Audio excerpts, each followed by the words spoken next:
Hello there, and welcome to another edition of the Social Gambler Radio Hour. I'm John Arnette. Good to have you with us today. Sunny Wednesday afternoon. Hope you're having a nice afternoon. If you're not here listening to us on ESPN 1420 St. Augustine, we can be heard via the Listen Live links on thesocialgambler.com and 1420sports.com.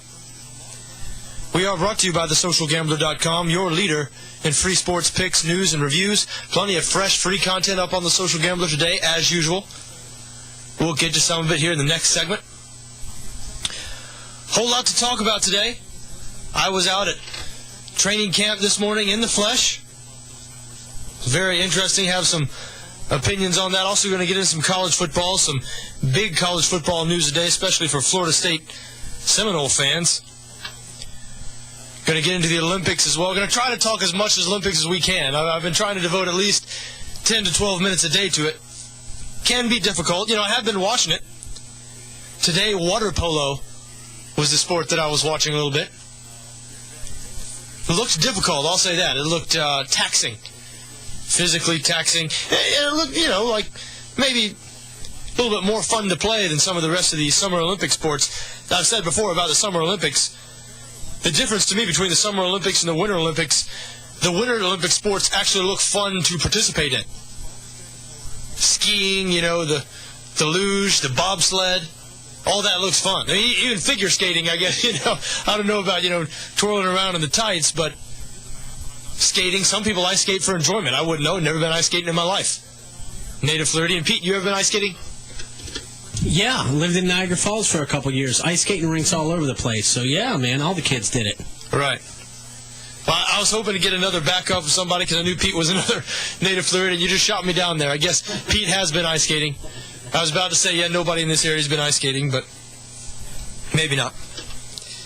Anyway, the sports in the Winter Olympics look relatively enjoyable. The Summer Olympic sports look, for the most part, grueling and not so much fun to participate in. I don't envy those cross-country runners as they're staggering across the finish line. When I was watching the judo yesterday, that did not look like something that I would like to be participating in. However, water polo, not too bad. Co-ed water polo would be better. I mean, I'm a married man, but I can see where that would be a sport that could get some people involved. Don't think that's an Olympic sport now, but why not? It'll break down the barriers. Saw earlier this week where there are actually, I believe, 3 sports in this year's Olympics that women can compete in that men cannot. Maybe 2 sports. Synchronized swimming is one. Trying to remember the other one. Anyway, it was arguing that it's discriminating against male athletes. See, it's gone so far now. For years, the thought was that women's athletics was discriminated against, but now, well into the Title IX age and so on and so forth, and now we have Olympic sports that women can play that men cannot participate in. What is the world coming to? I do not think it's a big deal at all that men can compete in synchronized swimming, and the other is, I cannot think of it right now. Don't feel like pulling it up on the internet. Not that important. Anyway, I said we'd talk some Olympics later. I just used some of my best materials. No, there's some stuff to talk about. Would like to start with training camp in Jacksonville. I was out there today sweating it out for a couple hours. Maybe not quite a couple hours, about an hour and a half. And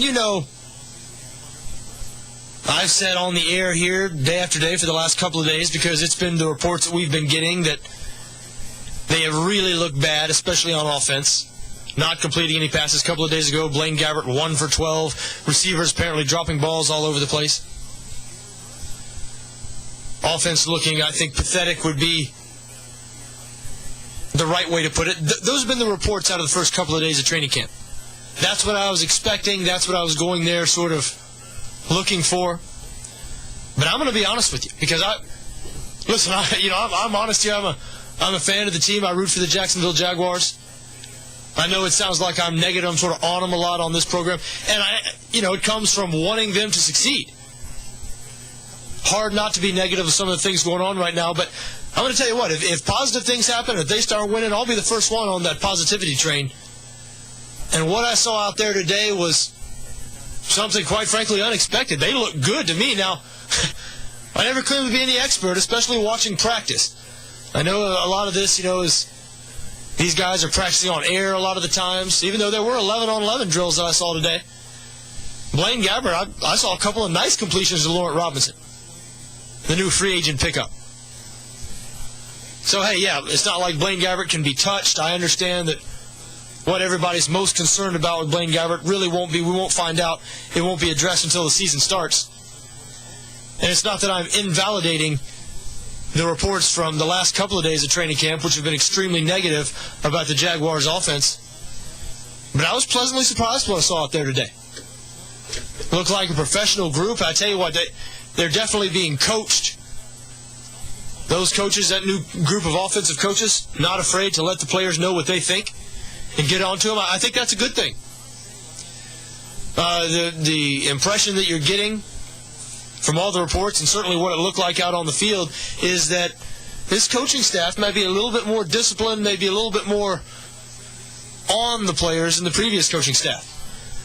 I think certainly the $10,000 fine that they've said they're going to impose on players from talking about injuries to the media, they're the only NFL team to do that, so I certainly think that would be in the direction of more discipline-oriented than the last coaching staff. Jack Del Rio, known to be sort of a player's coach. A lot of players who are holdovers from the Tom Coughlin era, after a couple of years of Jack Del Rio, they went public to the media with how much better is what they called it. How much easier everything was with Jack Del Rio. Tom Coughlin, the ultimate taskmaster, who's apparently lightened up a little bit since he's been in New York. Still doesn't seem very warm and fuzzy to me, at least not in his press conferences, things he says with the media. Hard not to be after winning 2 Super Bowls, though. Hard not to smile a little bit, right? But, Tom Coughlin, it seems like every year, I guarantee you, if the Giants are 4-6 at some point this year, the rumblings are going to start. Has Tom Coughlin, is he reaching his players anymore? Is his style just grown stale? The disciplinarian. But you're starting to see a couple of instances around the NFL now where maybe that's making a comeback. Maybe one right here in Jacksonville. Maybe another down in Tampa. Sure, we have a few Buccaneer fans in our listening audience. I know might not be a whole lot of Tampa support here in the area. I think Jacksonville was more of a Dolphin, Atlanta Falcon town than a Tampa Bay Buck town before the Jaguars. Of course, it was tough to be a Buck fan. They were so bad for so many years. So I guess that's not a surprise. Nobody, most people aren't attracted to a perennial doormat loser type team. But Tampa, they hired Greg Schiano, raised a lot of eyebrows. I was a little surprised at that. The guy who's been the coach at Rutgers for several years. Not a whole lot of success at Rutgers. Couple of BCS bowls. For Rutgers it was success, I guess. They just have no tradition there at all. Sort of a losing program throughout their history. But it's not due to lack of resources Rutgers is a big university up there. Biggest football playing university in the state of New Jersey. And while I know that region of the country is more known for producing basketball talent than football talent, still plenty of athletes around there. Their problem was they got out-recruited a lot by people like Penn State, Syracuse, people who might not necessarily be, in New Jersey, but go and handpick those New Jersey kids. But Schiano, it's not like he had great success at Rutgers. As a matter of fact, they had some really bad years in the Schiano era. But he was known for, at least that was the reputation. Who knows? After this Joe Paterno thing, it's almost like you can't say somebody was known for running a clean, good program because, of course, Joe Paterno's Penn State program was supposed to be the embodiment of all that, and that's all come unraveled in such a ridiculous way that now it feels like every time you talk about what might be a clean program, you have to qualify it and say, oh, well, we don't really know, because we don't really know. But it sure seemed like Greg Schiano ran a clean program. Disciplined, I guess, was sort of the vibe you always got from Rutgers football in the Schiano years, where he's really brought that to Tampa now. Several players, I saw 6 or 7, failed their conditioning tests. Schiano not excusing them at all, making statements to the media that there's going to be a day when I come here where everybody passes their test. He's already run off a couple of guys who weren't really buying into the program. Kellen Winslow, LeGarrette Blount might be the next one to go. Every other day you hear something, sounds like they're not really gelling, and to me, Schiano's giving off the vibe of if you're not sort of with the way he's going to do things, he'll just cast you aside. They got a rookie running back, Doug Martin, out of Boise State, who's poised to supplant LeGarrette Blount. So,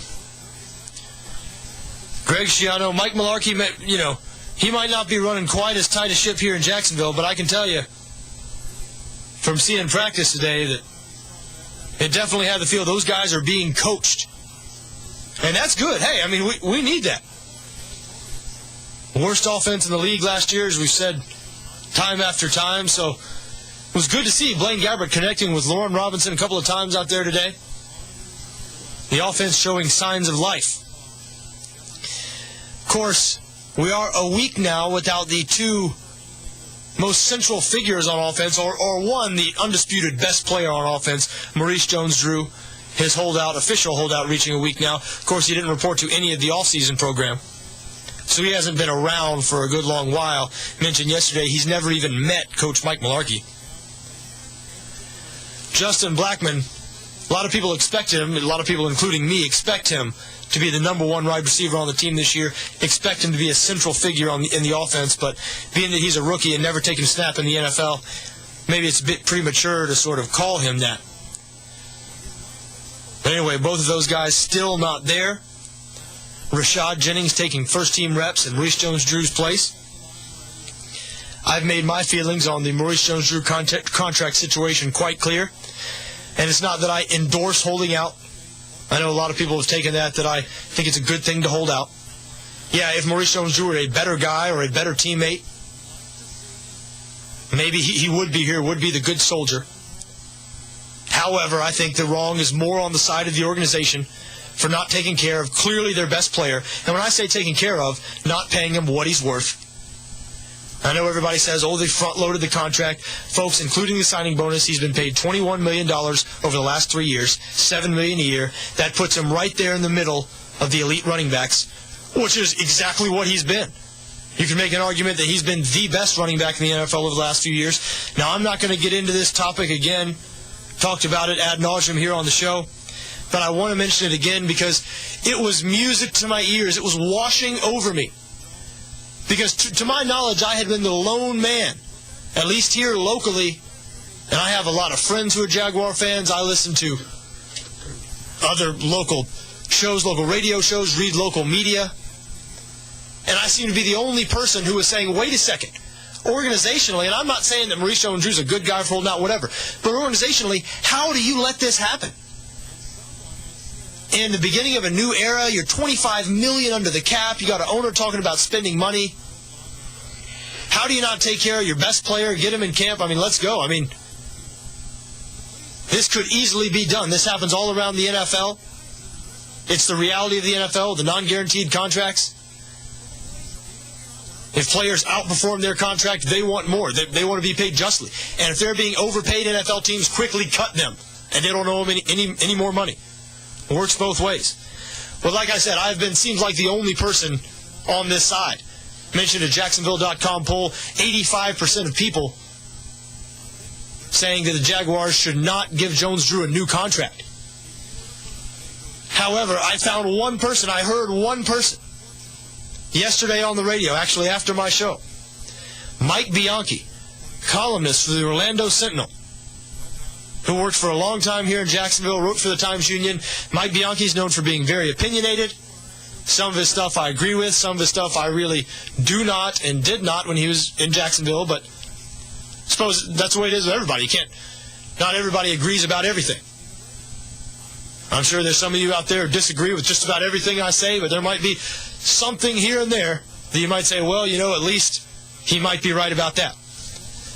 Well, Mike Bianchi and I evidently have been reading from the same hymnal about this Maurice Jones-Drew situation. As a matter of fact, he laid out so many of the points that I lay out day after day on this show, I started wondering, I wonder if Mike Bianchi's been spending any time in St. Augustine recently.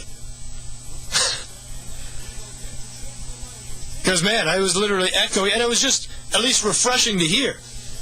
Makes me feel like I'm not going crazy. You know, you hear person after person taking one side, and you start thinking, well... But, you know, who's going to want to come here? Like he said yesterday, like I've been saying, if you're going to let Maurice Jones-Drew play for 1/3 of what the top running backs in the league are getting and half of what the next tier's getting, if you're not taking care of that guy who has sort of built your friend, what free agent player would want to come play here? Well, what kind of precedent is that setting if you're a new owner? What kind of precedent is that setting? So that's about all I'm going to talk about that today. Just finally found somebody. Now, Mike Bianchi, call it what you will, but hey, somebody on what I deem the right side of this issue. Nice to hear. Now, the Justin Blackmon issue, you know, I don't know what to think about that. And it's hard to know what to think because we don't know what he's being offered. Obviously, it's easy to say, well, he should be here, he should get in camp no matter what. Well, that's not entirely true. Not no matter what. I mean, if they're only guaranteeing him $1 million or whatever, if they're only guaranteeing him his first year, you have to keep in mind he has an agent, and his agent is going to try to sign more players, obviously. So players look at agents' track record before they're going to choose an agent. You would too. So that agent is not going to be the guy when the players all around him, when the 3rd, 4th, and 6th, and 7th pick get a certain amount of guaranteed money. That agent is not going to be the guy responsible for his guy stuck in the middle getting way less guaranteed money than even the guys behind him. So that's not only a Justin Blackmon problem, that's an untenable situation for his agent. Because how's he supposed to attract any more guys to his agency if they say, oh, you mean you're the guy who got the 5th overall pick, half the guaranteed money that the 7th overall pick got. And that might be what we're dealing with here. Because the Jags clearly want to protect themselves after Blackmon's DUI arrest. They clearly don't want to give him as much guaranteed money as some of these other guys are getting, the high draft picks, and that's understandable from the team side. So I don't know what to think, don't really know whose side to take. Not sure it matters. What I do know, Justin Blackmon needs to be here, even more than that, Maurice Jones-Drew, and I don't know how this situation is going to be resolved. But the Jags need their best player in camp, ready to go. We do have to take a quick break now. We'll be back with some college football talk on the other side. Big news today, not good news for the Florida State football program. We'll get into that. 794-9001, the number if you'd like to join the program. I'm John Arnette, and this is the Social Gambler Radio Hour.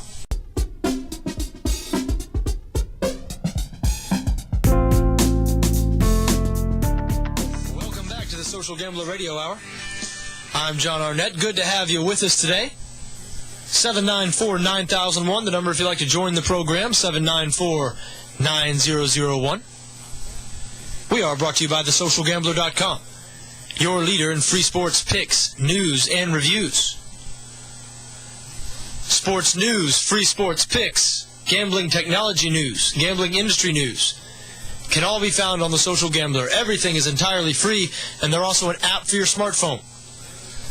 Loads of fresh, free content every day. Be sure to check them out, the Social Gambler. And as we've told you, video podcasts of this program now available on thesocialgambler.com. So that's pretty much something for a guy like me, right? Like, who doesn't necessarily follow every single aspect of sports, but maybe I want to go out and win some money and I need some expert advice. Can I go to the Social Gambler and say, hey, look, these guys are kind of my experts here? Oh, at first where you were going with that, you said that's pretty much something for a guy like me. I thought you were talking specifically about the video podcast. And I was like, well, I don't want to feel that way about me. No, I don't want to see you any more than I have to. You're like, well, we'll get the video podcast. So those video podcasts, perfect for a guy like me. Yeah, you know? not at all. If I'm trying to kill a couple hours a night, I'll just watch replays of the show a couple times in a row. The only thing I really want to see on your podcast was my amazing beard when you showed it that one time. I tell you what, it's too bad I didn't buy a good enough webcam to really get that thing in its full glory. But that was that was something else. But yeah, you know, guys like you, yeah, if you're into sports betting, because there is a lot of sports betting stuff on there, they have a couple of guys who I would say are bona fide experts.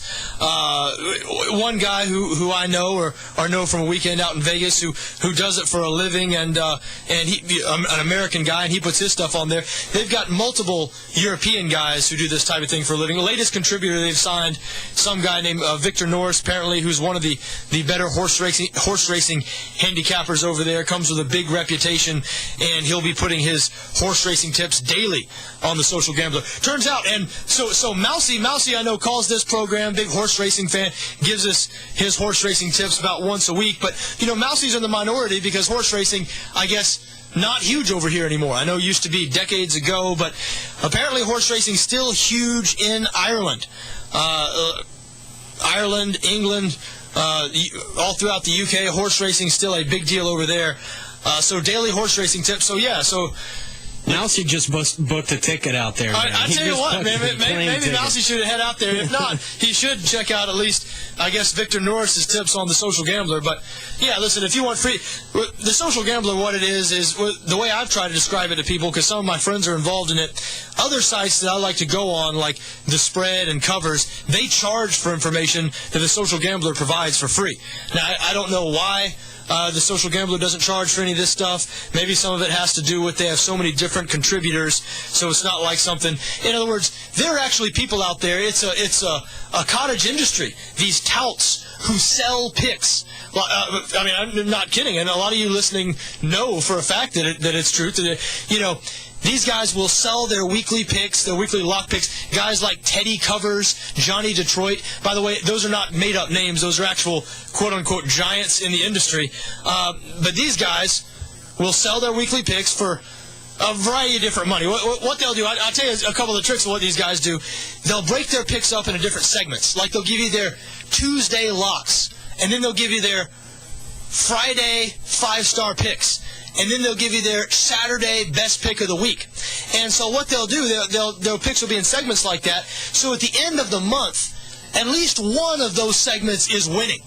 So they'll be able to advertise, hey, we are a documented 8-1 on our last 9 Tuesday top picks.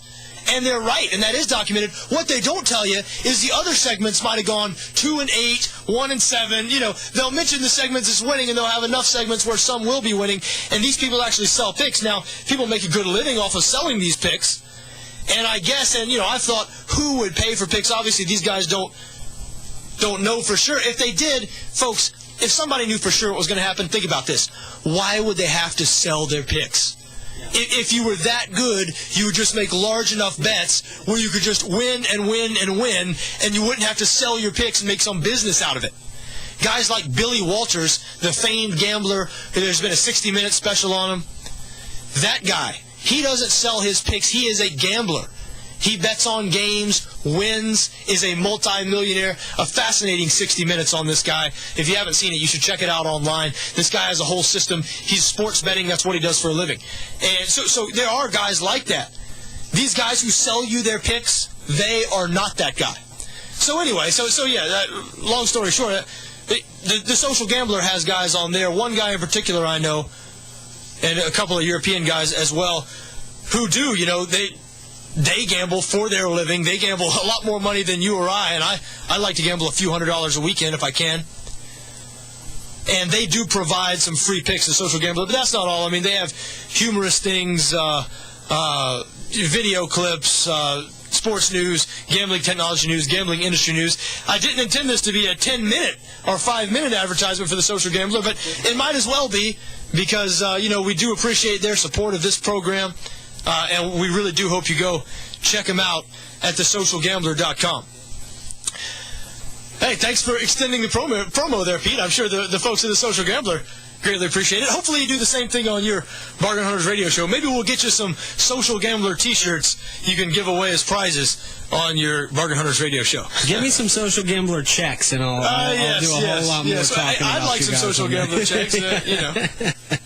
Those guys are free to pass some of those checks along to me. Anyhow, before we went to break, we told you we would give you some college football news that is significant to fans in this area, and it really is. If you haven't heard yet, today, the Florida State football team has dismissed starting senior cornerback Greg Reed from the team. Now, specific reasons for his dismissal were not provided, but we do know he was arrested a couple of weeks ago outside Valdosta for driving with suspended license and possession of marijuana. Reed has been in and out of trouble throughout his Florida State career, and marijuana drugs have been a big part of that trouble. Suspended last year, 1 game for a quote-unquote undisclosed violation of team rules. Folks, if you know college athletics, you see when players fail these drug tests, the university, they test all these players, and when players fail this drug test, universities are not legally able to go public with that. A lot of times they'll have some policies like, they have to call a student's parents or something, but they cannot release it to the media. You will never hear this report. Florida State cornerback Greg Reed, or Xavier Rhodes, will go to the other cornerback. Florida State cornerback Xavier Rhodes suspended for 1 game for failing marijuana test. You'll never hear that report because they're not allowed to report that. But so often when you hear of these guys with a quote-unquote undisclosed violation of team rules who are suspended for a short amount of time, this is for failed drug tests. And the rumor is that's exactly why Greg Reed was suspended last year. And I would bet my bottom dollar, because Jimbo Fisher, he didn't arrest him a couple of weeks, Jimbo Fisher did not kick him off the team. He didn't run him off the team a couple of weeks ago right after that arrest. I bet you whatever you want, there was a sit-down there. They told Greg Reed that he would be tested on a fairly regular basis, had to stay clean, or else, blah, blah, blah. And I'd bet my bottom dollar that he failed another drug test within the last 24 to 48 hours, and that is why he's now being suspended from the team. No written proof of that, so maybe Jimbo Fisher just took a couple of weeks to make his mind up, but I wasn't born yesterday when it comes to these type of things. Had friends who were involved in collegiate athletic programs. I played a sport in college golf. We were subjected to these drug tests. I do know something about them. So this is likely what I think this is. Now, this is significant here. Significant for the Florida State football team. I know Greg Reed was not great in coverage, was victimized from time to time in coverage, but this guy is something else with the ball in his hands. If he ever got his hands on an interception, I believe he intercepted 2 balls last year, he was a threat to go the distance, and he's a great return man. He now ends his FSU career, second in FSU history in return yards, 1,117 return yards. Greg Reed is a guy who will be missed, not only for his return ability, but even though he wasn't a great cornerback in coverage, Florida State has very little depth behind him. Of course, they have senior cornerback Xavier Rhodes, who's a good player on the other side, but anybody's guess who's going to step in and replace Greg Reed as a starter now. Candidates include sophomore Nick Way-Sohm, who got some playing time last year. Tyler Hunter, it's interesting. He was the guy, I don't know if you heard a few days ago, Jimbo Fisher banned Florida State players from using Twitter this season. It's because Tyler Hunter was tweeting these things about killing cops. Not a joke. So he's an option.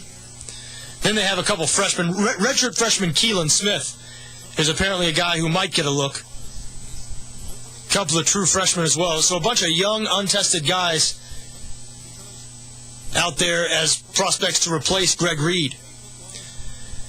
If you don't think this is a big deal, why don't you listen to a guy on the team, defensive tackle Jacoby McDaniel. Guy who's expected to be an all-ACC type performer this year. He took to Twitter, but he didn't. Because like we said, Jimbo Fisher has banned the Florida State football team from using Twitter. So what did Jacoby McDaniel do? He posted a message on Facebook. That's right, Jimbo Fisher. You better cover all your bases. Don't you leave any loopholes in there. Jacoby McDaniel says, fine, I can't use Twitter, I'll use Facebook. Today, Jacoby McDaniel posted this message on his Facebook page in all caps. Huge with 4 E's. That's the word huge with 4 E's. Huge piece that would be missed. Exclamation point. So apparently Jacoby would be missed. Jacoby McDaniel is not talking about it like it's a done deal already. But he emphasized huge piece. And he could be right about that. Florida State expected to have a really good defense this year. But I tell you what, cornerback is a position, especially in college football. There's a big difference between a good or adequate college football cornerback and a freshman, a lot of times fresh out of high school, little or no experience, who is limited, is putting it kindly, in coverage. If you get a couple of bad cornerbacks out there, that can make an otherwise good defense look really bad. So we'll see if somebody, this is somebody's opportunity. We'll see if somebody's able to step up and fill the void that Greg Reed will leave in the Florida State secondary. Other college football news, it's official now, actually became official as this show was ending yesterday. Penn State running back Silas Redd, sophomore who rushed for over 1,200 yards last year, generally regarded as the Nittany Lions' best player. He has left to join the USC Trojans. USC, Lane Kiffin, how unlikable are they? Just so easy. First off, it's easy to dislike Lane Kiffin. And now that you've combined Lane Kiffin with USC, this guy, he purports USC to be nothing more than a NFL, a get you ready for the NFL place. And, he's landed a lot of top shelf talent that way. But something about the guy really irritates me. And, USC, with their pretty boy quarterback, Matt Barkley, projected by a lot of people, be the best team in the country this year. We'll see about that.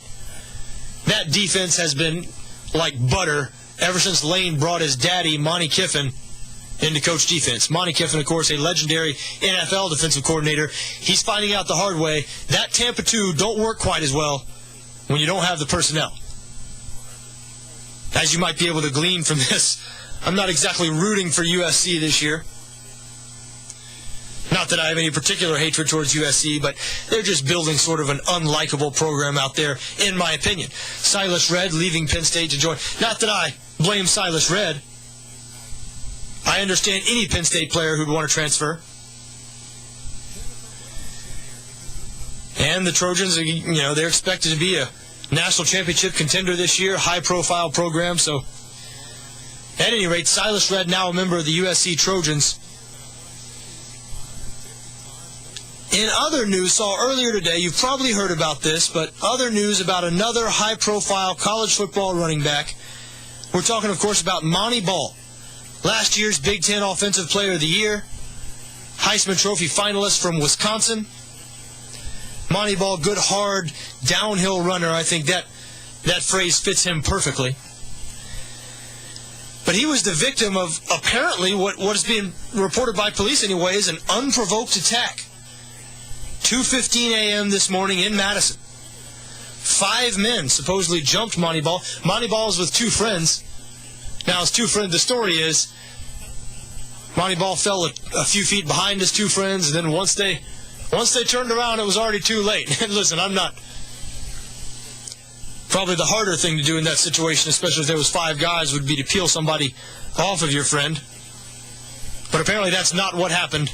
Those guys did not get peeled off of Monty Ball, at least until he sustained fairly severe head injuries, including a possible concussion. He was down on the ground being kicked and stomped by these men.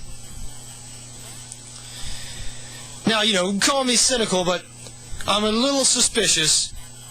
I'm not sure. Is this really unprovoked? Are you telling me that Monty Ball, probably the most recognized guy, Madison is a college football town, Monty Ball, the best player for Wisconsin's team, who's a perennial power in the Big Ten. You're telling me that 5 guys just out to beat somebody up and just by random chance they happened to run into Monty Ball? They had no idea who he was. They said, oh, this guy looks like a good candidate. I'm not sure about that.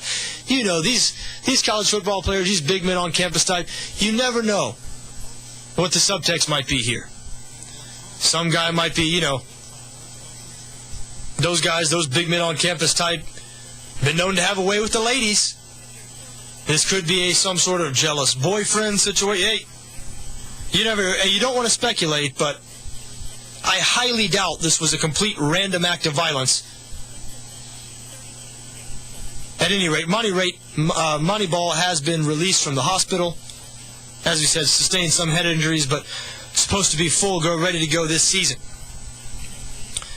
Rob Bolden, former Penn State quarterback. Silas Redd, not the only one to leave. Probably should have, as I'm thinking about this, Pete, probably if I was a little bit more, probably should have segued from Silas Redd to Rob Bolden since they're both on Penn State. Instead of Silas Redd to Monty Ball, my thought was they're both running backs. Hey, it's live radio, Sometimes things aren't always completely smooth, but we do the best we can. We do the best we can here. It's better than my show. I have no transitional ability at all. I mean, transitions for me are just impossible. It's pretty much me saying, okay, here's the next one. Hey, Pete, it's making me feel better. Well, I appreciate it there, Pete, even if it was a little disingenuous. No, it was totally genuine. No, that's my transitions. I'm not kidding. It's all right. Listen to my show tomorrow at 11 o'clock right here on... No, I'm just kidding. He's not kidding, though. His show is on at 11 o'clock. I know he really does want that little plug, so we'll give it to him.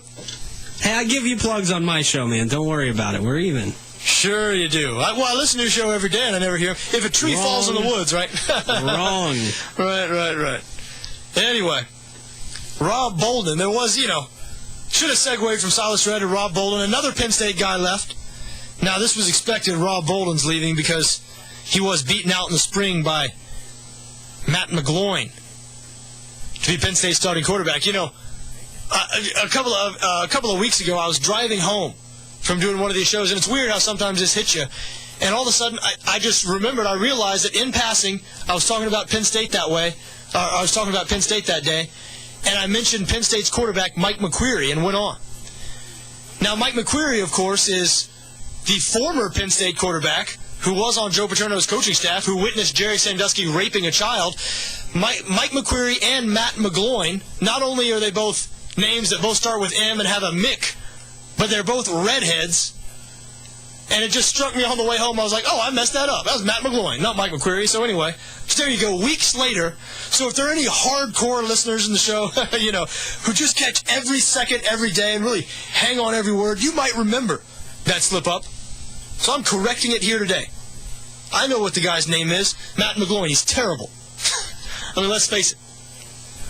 Anyway, turns a walking turnover, Matt McGloin. They are hopeless this year with no Silas Redd on offense. At least that's my thought. Now, Rob Bolden, who McGloin beat out in the spring. Bolden's rotated with McGloin at quarterback the last 2 seasons. Former big-time recruit. Rob Bolden was a 5-star all-everything guy because of his athletic ability. I mean, we're talking about borderline Michael Vick-type athletic ability. Maybe not Michael Vick. That's probably a little too strong. Think Tyrod Taylor. Former Virginia Tech quarterback Tyrod Taylor. I think that's a good comparison for Rob Bolden. And he struggled throwing the ball his first couple of years at LSU. 39% completions his freshman year. Improved to nearly 60% last year, so turned around some. But his specialty is running the ball. He is a guy from the quarterback position. He gives you another dimension. He can really take off with it. As the music crashes in. Thank you, Pete. That means I talked through a break, folks. Sometimes when you get rolling, it's just best to finish, Like Cousin Eddie in one of those vacations. When he sets into you, Clark, just let him finish. Anyway, Rob Bolden gives you that athletic dimension of quarterback. Not the greatest passing quarterback in the world. He is leaving Penn State. He's made it official. He's transferring to LSU. Bolden has 2 years of eligibility remaining. LSU starting quarterback this year is going to be Zach Mettenberger, another transfer. Mettenberger is a transfer from Georgia. Reviews on Mettenberger have been very positive through the spring. I, for one, expect the LSU quarterback situation to be much improved this year over what it has been the last few seasons with Jordan Jefferson and Jarrett Lee. Not sure how much playing time Rob Bolden's going to get, quite frankly. I don't know if they're going to talk him into redshirting a year, because Mettenberger's also a junior, has 2 years left also. When I first heard the news that Rob Bolden was going to LSU, I thought they might move him to a different position, like they did with Russell Shepard, former 5-star quarterback in high school, who LSU put out at wide receiver. But apparently no, Rob Bolden is going to be LSU's backup quarterback. They have very, very little experience, only freshmen behind Mettenberger. So we'll see if they work him in there. He provides, as I said, a different skill set than Mettenberger, and Bolden can really run. So you might have some packages for him. At any rate, Rob Bolden to LSU. So slowly we're getting it now. We're getting the guys trickling out of Penn State. I think that's going to continue over the next year. Because, listen, as I've said, the toughest part for Penn State in keeping these guys together is not right now. Because right now everybody feels wronged. Everybody's pulling together. All for one, one for all type thing. You know, your friends are there. You want to stay and play with your friends. But these guys are allowed to transfer for 12 months plus before the beginning of next football season. That means at any point in time this year, if anybody thinks they should be starting and they're not, if anybody unhappy with their playing time, unhappy with their relationship with the coaches, unhappy they don't have enough friends on the team, freshman recruits coming in thinking, oh, this is not what it was cracked out to be. Not what it was cracked out to be? That's not what am I looking for there, Pete? Cracked up to be. Cracked out to be. You know, sometimes things just come out wrong. Anyway, my point is that at any time that any of these Penn State players over the next year become disgruntled with their role in the program, they can leave. That's what's going to be tough. So I'm not surprised that we don't see, 15, 20 Penn State players immediately leaving the program right now. But I will be surprised if we don't see that many who have not eventually left the program here in a year. Anyway, we are going to go to the long-awaited break that I talked through the last time. 794-9001, the number if you'd like to get in on the other side. I'm John Arnette, and this is the Social Gambler Radio Hour.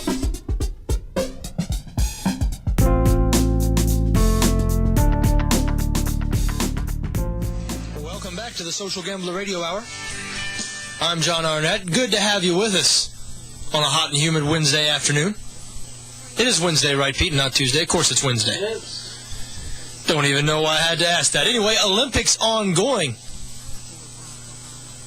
Have you been enjoying it as much as I have? I do think the Olympics have lost a little something being tape delayed. I mean, every night you know what happens. If you turn on the internet or pay attention to sports news, you know what happens. Anyway, spoiler alert, not necessary. Not going to ruin anything for you today. U.S. Hoops beat Tunisia yesterday. You probably know that. 110-63, won by 47 points. Sluggish in the first half, only led by 13 at half. Coach K benched all 5 of the starters, started 5 reserves to open the second half. They opened that second half on a 21-3 run. Of course, it helps when your 5 reserves are Russell Westbrook, Deron Williams, Carmelo Anthony, Kevin Love, and Andre Iguodala. Anyway, they are just running through the Olympic tournament. I do think they're going to face a little bit of trouble, maybe. A couple of bumps in the road, possibly with Argentina or Spain. I'll tell you another team who's been playing well is Russia. Russia, Andre Kirilenko, longtime Utah Jazz member. 10 years, I think he played for the Jazz. Mainly a guy who's rebounded, blocked shots, not known for his offensive game. Well, he spent the last year, maybe the last 2 years, at least the last year in Russia playing pro basketball. Didn't even play in the NBA last year. And he appears to have found something on the offensive end. Maybe being the primary scorer over there in Russia's ignited something in him. Kirilenko, I was watching Russia play the other day. Looked like a different guy, an offensive machine. Might end up with 35 or something like that. Just rolling that off the top of my head. Not sure if that's how much he actually scored, but sure looked like 35. Unstoppable. Kirilenko coming back to the NBA this coming year, signed a 2-year deal with the Minnesota Timberwolves. So Minnesota's going to have an interesting look next year. Already have Ricky Rubio, Kevin Love, Brandon Roy, former Portland Trail Blazer, coming out of retirement. Roy's only 27 years old and retired due to injuries. Was one of the top young players in the NBA before he did retire. He's coming out of retirement to join the Timberwolves, and Kirilenko's coming back to the NBA. So keep an eye on that. I know we got a long time till the NBA season starts, but Olympic basketball certainly whetting the appetite of basketball fans. The news today from the Olympics, you've probably heard it by now, 8 badminton players expelled from the Olympics. Kicked out of the Olympics, 2 teams from South Korea, 1 team from China, 1 team from Indonesia. For throwing matches, for trying to lose. Now, but the way I understand it, this is the fault of the people who set up this competition, not these teams. Because it's not a single elimination thing, and so apparently the favored team, one of the Chinese teams who's a favorite, they lost unexpectedly. So teams were trying to avoid their bracket. They were trying to lose to avoid this team's bracket. I think that's the way it shakes out. Well, if you have a competition that's designed that way, I mean, obviously, the end goal of anything is to win the ultimate prize, which in this case would be the gold medal. So why design a competition where it is beneficial to lose? I mean, if you're a competitor, if you're the ultimate competitor, and it's beneficial, you want to win the war, not the battle. If you have to lose a battle to win the war, that's okay. And that looks like what these women were doing. It was 8 women, I believe, all women badminton players. Anyway, nevertheless, all 8 of them expelled from these Olympic Games. They might want to revisit, in my opinion, that sport next year the way they do it. As I am a badminton expert, I'm sure the pro badminton players are on the edge of their seats waiting to hear what I say about it. I've played a couple times. Family cookouts and such. Anyway, in medal counts, if you're interested in that type of thing, I remember watching the Olympics as a kid. All I was concerned about was winning and losing. I wasn't interested in this whole, somebody got the bronze medal and was happy for it. I didn't understand that. There's a lot of kids. You want to win, And I remember one thing that frustrated me about the Olympics was you couldn't track who was winning. I wanted the USA to win. And I remember medal counts. That was something I was like, okay, well, that's like a scoreboard. Medal counts. Well, if you still see it that way,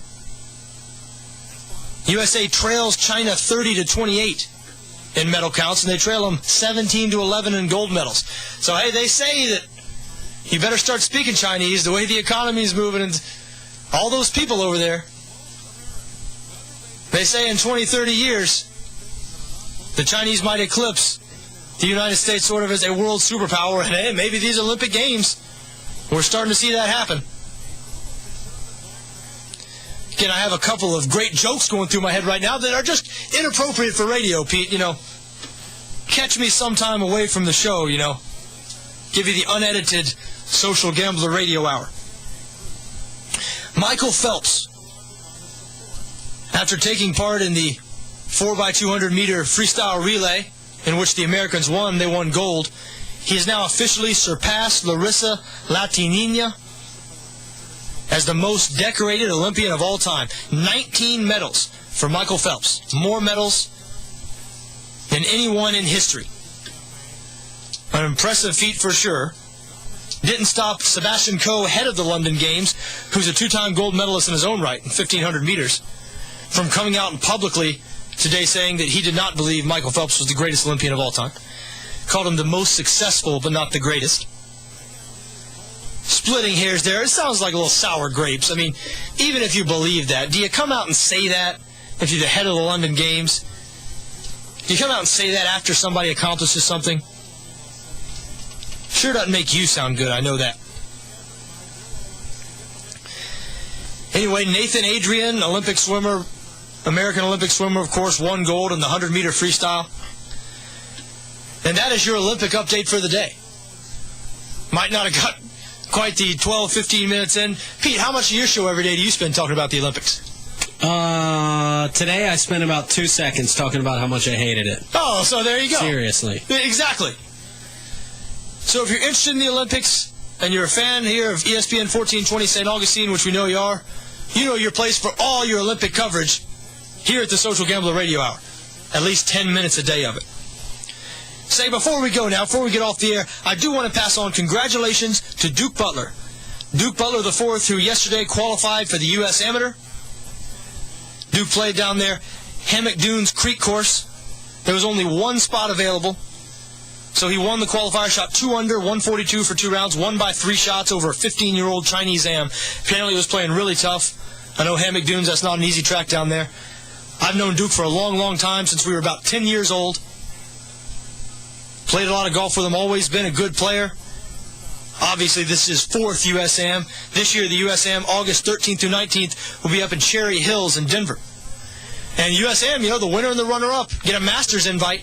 And it's match play after the first 36 holes. Anything can happen. Duke certainly has the game. He can compete with anybody in match play. Anyway, congratulations to Duke Butler for qualifying for the USAM. We'll be pulling for you. We are out of time here on the Social Gambler Radio Hour. Good to have you with us. We'll see you tomorrow at 4 for more.